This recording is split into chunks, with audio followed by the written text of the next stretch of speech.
আপনার ভাগ্য খারাপ, কপাল খারাপ, পৃথিবীতে তিনটি আলামত বা চিহ্ন দেখে আপনি বুঝতে পারবেন। আসসালামু আলাইকুম ওয়া রাহমাতুল্লাহি ওয়া বারাকাতুহু। প্রিয় দর্শক বন্ধু, কেমন আছেন? আশা করি সকলেই ভালো আছেন। বন্ধুরা, আজকে আপনাদের সামনে খুবই গুরুত্বপূর্ণ একটা ভিডিও নিয়ে হাজির হয়েছি। বন্ধুরা, আপনি জানতে চান আপনার জিন্দগিতে বা আপনার কপালে কি লেখা আছে? আপনি বুঝতে পারবেন আপনার কপালে বা আপনার তাকদীরে কি লেখা আছে। তিনটি আলামত যদি আপনি যদি দেখতে পান তবে বুঝতে পারবেন যে আপনার কপালে আপনার জিন্দগিতে কি লেখা আছে। চলুন এই ভিডিওর মাধ্যমে বুঝতে পারবেন কোন তিনটি আলামত। পৃথিবীর কিছু মানুষ আছে যাদের ভাগ্য ভালো, কিছু মানুষ রয়েছে যাদের ভাগ্য খারাপ। কাদের ভাগ্য খারাপ? আল্লাহ রাসূল সাল্লাল্লাহু আলাইহি ওয়াসাল্লামের একটি হাদিস থেকে তিনটা আলামত বা চিহ্ন পাওয়া যায় যাদের কপাল খারাপ, ভাগ্য খারাপ। তারা কারা? মিলিয়ে নেন এর মধ্যে আপনি আছেন কিনা। এক নাম্বার, রাসূল আকরাম সাল্লাল্লাহু আলাইহি ওয়াসাল্লাম বলছেন আল মারআতু সু।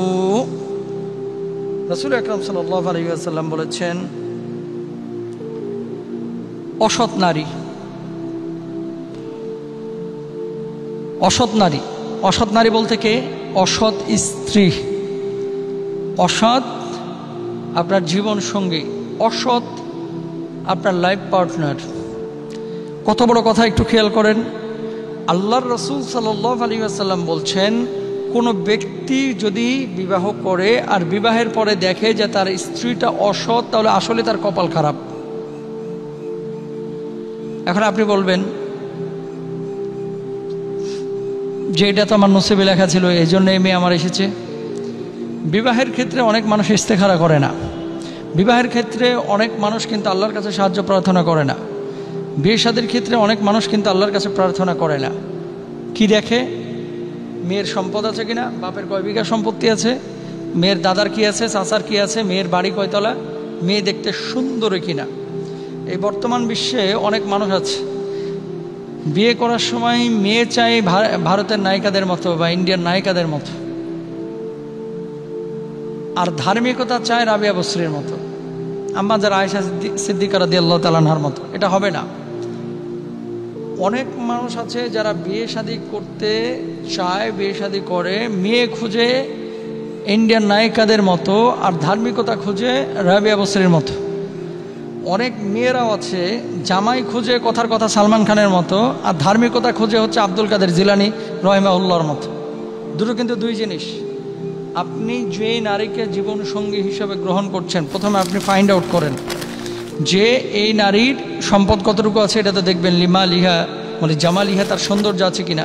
কিন্তু সম্পদ আর সৌন্দর্যই একটা নারীর মুখ্য বিষয় নয়। বলে হাসাবিহা, বংশমর্যাদাও তার দেখতে বলা হয়েছে। বলে দিন ইহা, তার মুখ্য বিষয় হচ্ছে তার দিনদারিতা। ওই নারীর মধ্যে দিন আছে কিনা। যে পুরুষকে আপনি যে লাইফ পার্টনার বানাচ্ছেন, যে পুরুষকে আপনার জীবন সঙ্গী বানাচ্ছেন, সেই পুরুষ সৎ কিনা। যদি সৎ হয় তাহলে দুনিয়াটা আপনার কাছে জান্নাতের মতো মনে হবে। স্বামী এবং স্ত্রী দুইজনের একজন যদি চরম লেভেলের পাপিষ্ঠ হয় তাহলে আপনার দুনিয়াটা বরবাদ হয়ে যাবে।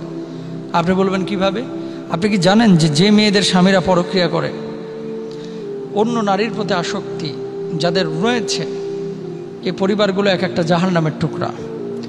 যে পরিবারে একজন স্ত্রী অন্যের স্বামীর প্রতি অথবা অন্যের ছেলের প্রতি অথবা অন্য পুরুষের প্রতি, পরপুরুষের প্রতি আসক্ত, সেই স্বামীর কাছে এই পৃথিবীটা বা পরিবারটা জাহান্নামের টুকরার মতো মনে হয়।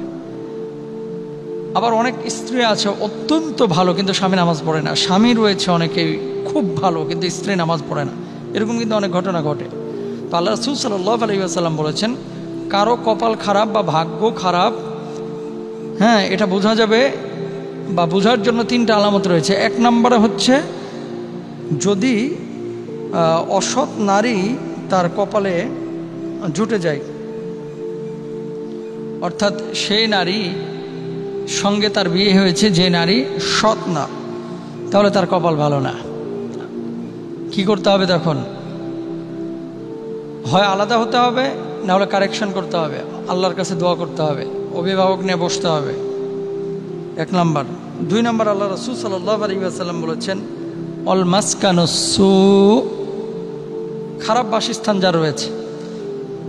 এ বাংলাদেশে উপমহাদেশে অনেকে আমরা যৌথ ফ্যামিলির নামে এমন কিছু পরিবার গড়ে তুলেছি যেখানে পদ্মারি মাতবরি একজন করে এবং পর্দার কোনো তোয়াক্কা করা হয় না।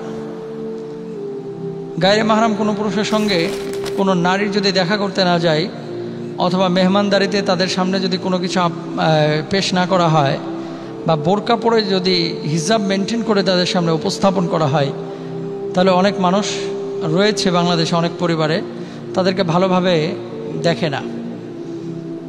দেখেন, হিজাব করে পর্দা করে আপনি যে কোনো কাজ করতে পারেন, আপনি মেহমানদারি করান, আপনি আপ্যায়ন করান, কোনো সমস্যা নাই। কিন্তু উন্মুক্তভাবে আপনি আপনার দেবরের সামনে, আপনার স্বামীর ভাইয়ের সামনে অথবা স্বামীর কাজিনের সামনে আপনি যেতে পারবেন না। তো এমন বাসস্থান যেখানে পর্দার কোনো সিস্টেম নাই, এমন বাসস্থান যেখানে নারীদের গোসলের কোনো সিস্টেম নাই, এমন বাসস্থান যেখানে প্রপার ওয়েতে আপনি বসবাস করতে পারছেন না অথবা আপনি আপনার জীবন ধারণ করতে পারছেন না, যে বাসস্থানটা সুন্দর না, ভালো না, নিরাপত্তা নেই, এরকম বাসস্থান যার খারাপ রয়েছে সে মানুষটির কপাল ভালো না, সে মানুষটি কষ্টের মধ্যে আছে, দুঃখের মধ্যে আছে, সে মানুষটির ভাগ্য খারাপ। তাকে কি করতে হবে? আল্লাহর কাছে দোয়া করতে হবে, চেষ্টা চালাতে হবে ভালো বাসস্থানের জন্য। যদি চেষ্টা করেন আল্লাহ তাআলা নিশ্চয়ই ব্যবস্থা করবেন ইনশাআল্লাহ তাআলা। তারপর আসেন 3 নাম্বার, কপাল খারাপ বোঝার আরেকটি উপায় বা আলামত আল্লাহ রাসূল সাল্লাল্লাহু আলাইহি ওয়াসাল্লাম বলেছেন, ওয়াল মারকাবুস সু, অর্থাৎ অনুপযোগী বাহন।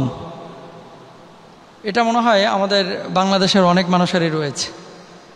অর্থাৎ বাহনের ক্ষেত্রে সবাই তো স্বতন্ত্র বাহন কেনার সামর্থ্য আমাদের নেই, কিন্তু পাবলিক যে সমস্ত বাহনগুলো রয়েছে এই বাহনগুলো অনেক সময় এতটাই খারাপ যে আপনি বসার পরে আপনার জামা ছিঁড়ে যাচ্ছে অথবা আপনার শরীরে ক্ষত তৈরি হচ্ছে অথবা ঘা তৈরি হচ্ছে, আপনার শরীরের মধ্যে জীবাণু ঢুকে যাচ্ছে, এরকম অসংখ্য বাহন কিন্তু বাংলাদেশের রয়েছে।